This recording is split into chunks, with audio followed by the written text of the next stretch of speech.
On to Carol Lerner. She's a retired school social worker and administrator who worked in Philadelphia, New York City, and New Jersey. She moved to Sarasota 8 years ago and set up Protect Our Public Schools, which later merged with Support Our Schools. She serves there as a director. She's also on the board of the NEA, retired. She writes education articles for Critical Times and WSLR.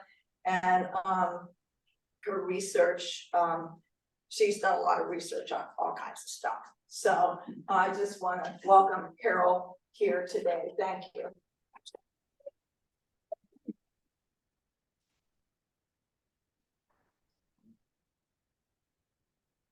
Thank you very much, and thank you so much for having this forum. It's a great idea. Before I start, I really have to comment on what Theone said about Frederick Douglass. That has been bugging me. He would be rolling over his grave, if he knew what has happened. Do you know that his portrait is in the Department of Education as one of the anti-woke people? That, yeah, Corcoran did that. Yeah, it's crazy. They expropriated his ideas, just like they're doing with Martin Luther King. And this is part of the culture war, and that's what I'm going to be talking about today. And I can say, the culture war, we know it well in Sarasota. In fact, I don't know if you know this, but Sarasota School District was actually the first school district to unleash the 2020 beginning of the culture war. I'm going to go into that a little later. I want to start though by reading something that Ronna Bazzini, who's here in the front, and she, by the way, was also a co-founder of Protect Our Public Schools, which people call POPS. And she alerted me to this. It's a little bit of a historical reading, but I think it's very potent. A local ultra-conservative group met with the Sarasota school superintendent. They came to protest the use of the textbook, The Meaning of Communism, a high school course, claiming the book was soft on communism. Rebuffed by the superintendent, they charged that the superintendent was participating in a conspiracy against them. They accused him of being an innovator and modernizing the curriculum. The superintendent played the jazz trumpet. They insisted that was in itself leftist. They were convinced that some of the Sarasota teachers were heavily involved in the Communist Party and brought up charges in school board meetings that many were also homosexuals. They developed a hit list of teachers they thought shouldn't be there. One member of the group went into the boys' room and locked himself in a stall so he could eavesdrop and try to collect evidence. He had his wife go into the girls' room and do the same. Sound familiar, right? So this was 1961 in Sarasota, and it was documented by the University of South Florida. They had a digital commons history project, and they had one of their professors write an article on that. The superintendent at the time was Dr. Russell F. Wiley. He was a real visionary, and this is interesting. He was the one who implemented desegregation in Sarasota. So that's what all this stuff was really about. In 1964, the hostilities got so extreme, including anti-Semitic attacks on a school board candidate, that he just resigned. He couldn't take it any longer. So my message is this stuff, the culture wars, have been around. They've been around for a long time. In fact, even historians have traced them back to the 4th century, where the Romans used culture wars when they were attacking people who were pagans, and they were trying to institute Christianity. Nazism, you could also say, was the ultimate culture war. And a lot of, if you go to school board meetings, a lot of the people who speak there often draw parallels to Nazism, to what's happening. in both Sarasota, in Florida in particular, but also in the nation. And these ideas are recycled over and over again. In the late 60s, it was sex education. There was a group called Mothers Organized for Moral Stability. They called themselves moms. So we have the Moms for Liberty back in the 60s. They had the moms group. And what did they do? They were trying to get filth and pornography out of the classrooms. In the 80s, it turned more to anti-gay rights and pushing for prayer in the schools. Who was doing that? It was the moral majority. So these are all themes that have happened in our history. And in fact, if you look at culture wars, it usually has to do with racism, attacks on sexuality, religion. What's behind these? Why do they occur? It's often a resistance to change. Now, currently, the right is very concerned about multiculturalism, and that's kind of the big general attack when it comes to cultural wars. And why is that? Well, they call it the great replacement theory. They're very worried that multiculturalism is the ruler in our country, that the number of people, very soon, people of color will outnumber white folks. White folks will be a minority. So they prey on that. The other one thing that I learned, as people who know me know that I do a lot of research and I always go backwards to try and understand things. One thing I learned by looking at these groups, it's almost wrong to call it a cultural war. They're really talking about civil war, and I'm not kidding. I mean, that's what these people are talking about. That's what they want. I'll go into that a little bit more later. So what touched off this round, like I mentioned the 60s, 70s, and 80s, and then we kind of had a lull where there was stuff going on, but it wasn't extreme. And then in 2020, it really became extreme. Now, what happened in 2020, that was big. Two things happened, and they're related. One was the pandemic. And the pandemic causes a lot of insecurity, craziness. I mean, you know how people responded. I know how I responded. I'm sure everybody in this room was freaked out.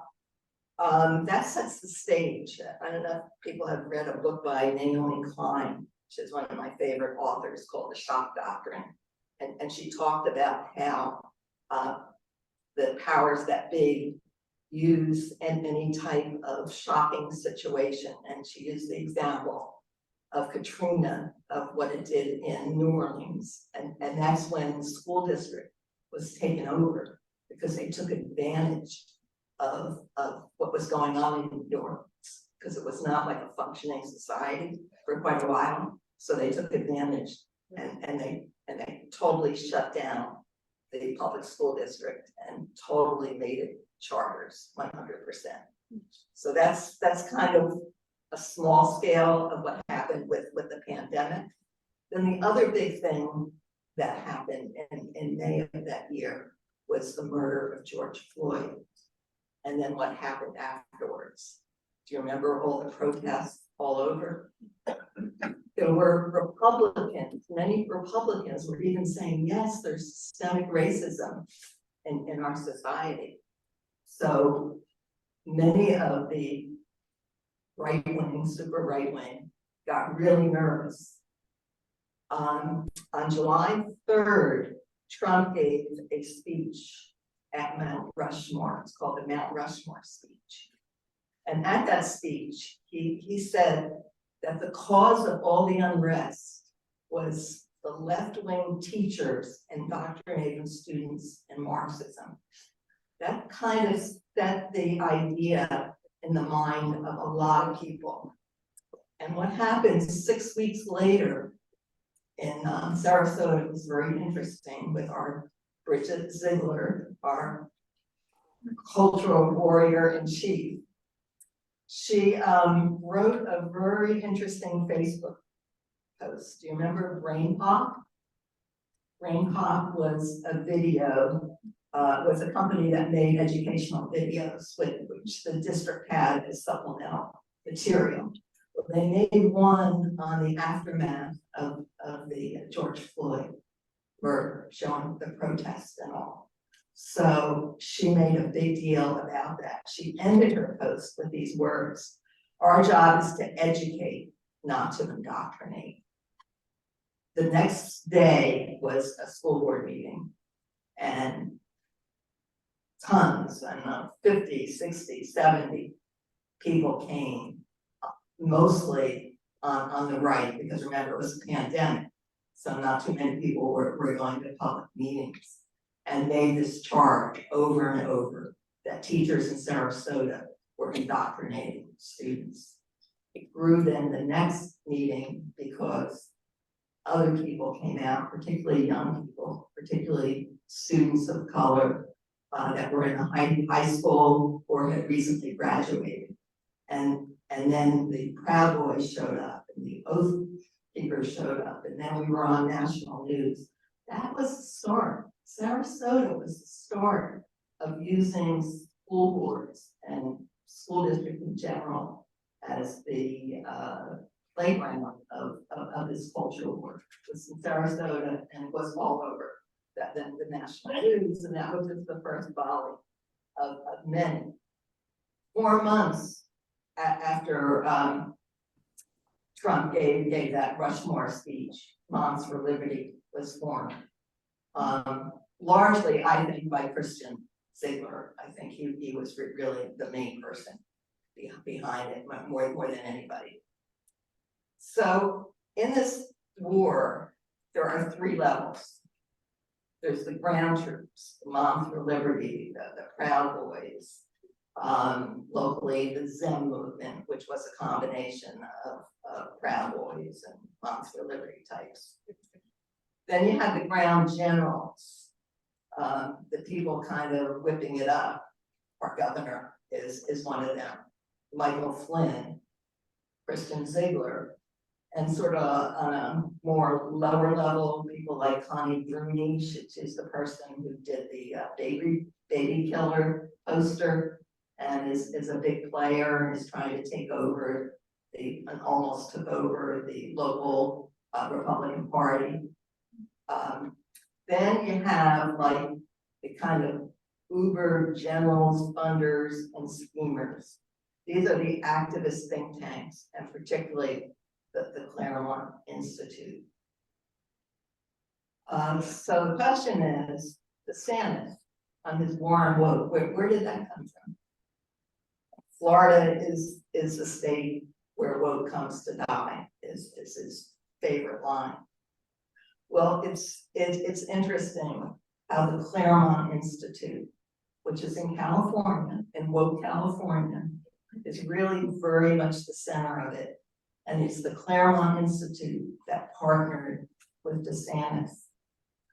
That's one of the reasons we have the new college situation. That was, as everyone has said, a hostile takeover. But the people who engineered it were the Claremont people. 3 of the trustees on the new trustees on New College are from Claremont Institute. That's Kessler, Spalding, and Rufo, who was the 2 Kessler and Spalding are regular fellows. Rufo was a short-term fellow, but he actually is still very connected with Claremont. It says that's where he actually got all his ideas on critical race theory and such. Then who are DeSantis's advisors on this book stuff? It's again Rufo, a person by the name of Scott Yenner, Dr. Scott Yenner, and I'm going to go into him in detail, and William Allen. And this is interesting, this fits into what Fiona said.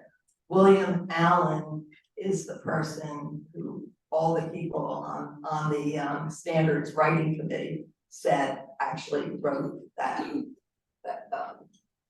standard that Theone read about. Enslaved, learning from their slavery and such. So Claremont is funded by a man by the name of Thomas Klingenstein. He's a billionaire, and he's chairman of the board. He is an extremist. He did a series of videos called The War, and in it he says we're at a cold civil war, and we have to win that war. The fellows are almost all men. 98% of them are men. There are only like 2 women in the whole group. And they're extremists. They're total extremists. The other funders are the DeVos family and a bunch of other billionaires. So this is funded by the billionaire class. Now this Dr. Scott Yenner is really interesting because he's one of the actual advisors to DeSantis. So he is not an educator, but he's taken on education as a specialty. He's actually a political scientist, and he's a political scientist at Boise State University, but he's on leave now because the Claremont Institute asked him to head up a post in Tallahassee. So he's right in Tallahassee. He was welcomed by the governor and his wife and a whole bunch of other Claremont people. So they are playing a major role. But he's a kook. He's a nut. When I read his stuff, I wasn't sure whether I should laugh or cry. At Boise State, there are mass protests about him because he said that women do not belong in engineering, medicine, law, or trades. Their role is to get married and have children. He called career women more, quote, more medicated, meddlesome, and quarrelsome. So he writes this article called Education, How to Destroy and Reconquer. And he lays out the whole scheme of destroying education, really like blowing it up, funding everything, eliminating unions. He says that teachers should have no certification. Anybody that could be a teacher. I mean, it's extreme stuff, but that's the mild part. It's what he wants to replace it with. That's like crazy. So he has 2 tracks. He has what he calls, and he uses these words, the elite track. And he says that should be 8% of students, and it should be mostly boys. Oh my God. Yeah. And those are the only ones that should go on to college. So he wants to cut colleges back from, he uses the quote, like 46% of students now go to college to 8% of students, and again, mostly boys. And the colleges, there should only be 2 majors in college, either business-related majors or STEM-related majors. A liberal arts college, in fact, even I think in his case, he would not like what's going on at New College, that they're replacing, even though he says he's all for it.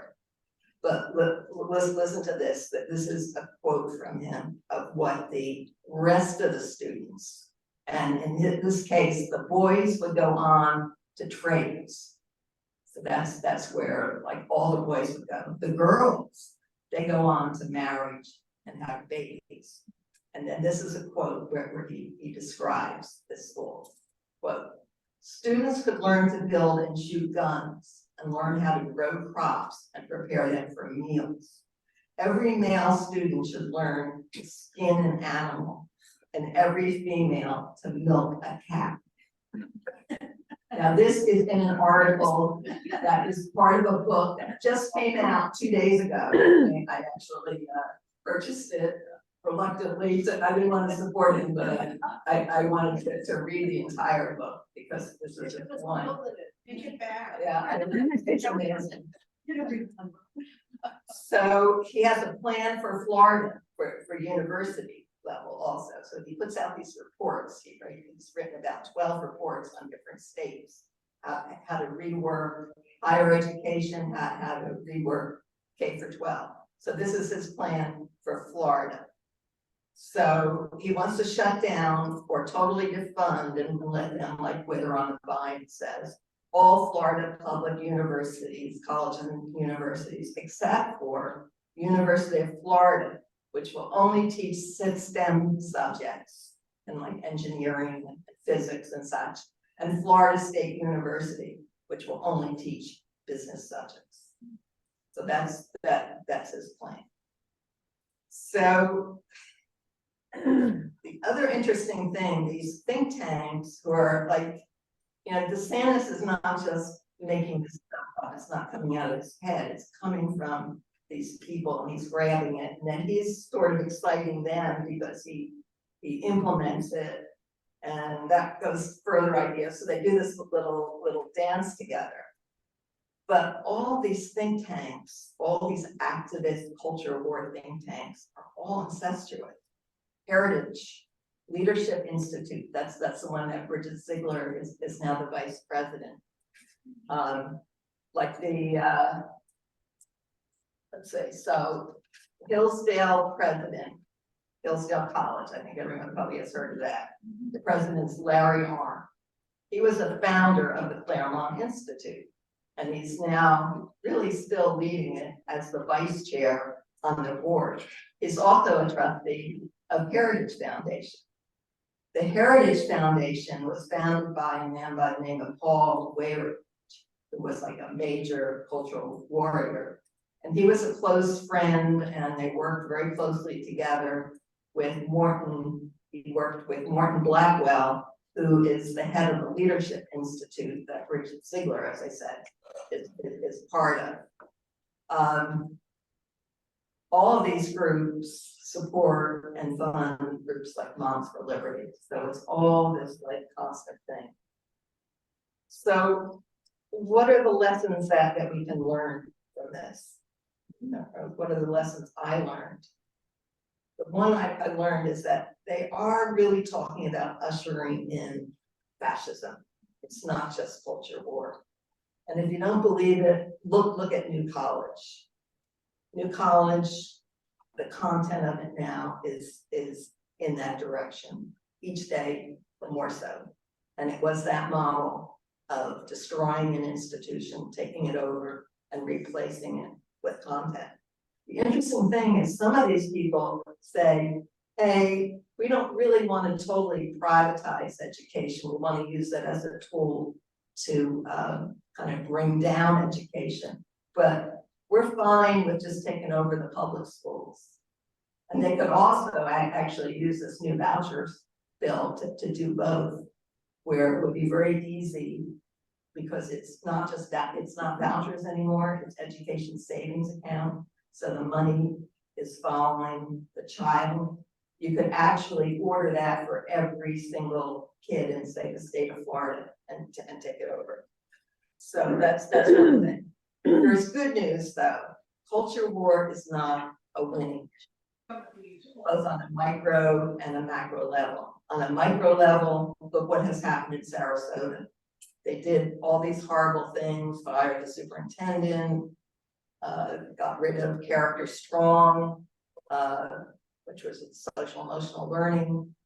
And then they wanted to put the Vermillion in, and people said, we've had enough.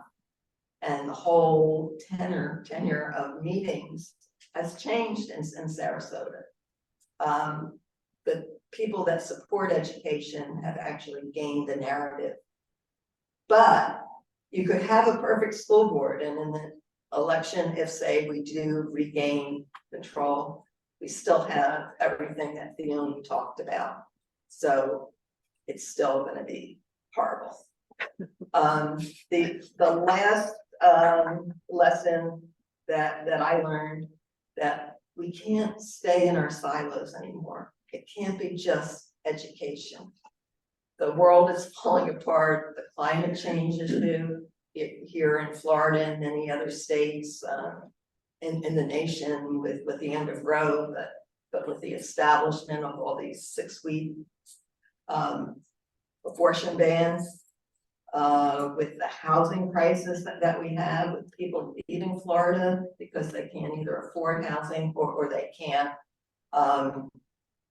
afford homeowners insurance. So we have to work together. We have to work together in coalitions if we're really going to bring about change. If we're going to really get enough people registered to close this gap that currently exists. So there is good news. I think we can do it. And I'm right out there fighting both New College, K-12, and generally also the other issues I try and combine also. Thank you.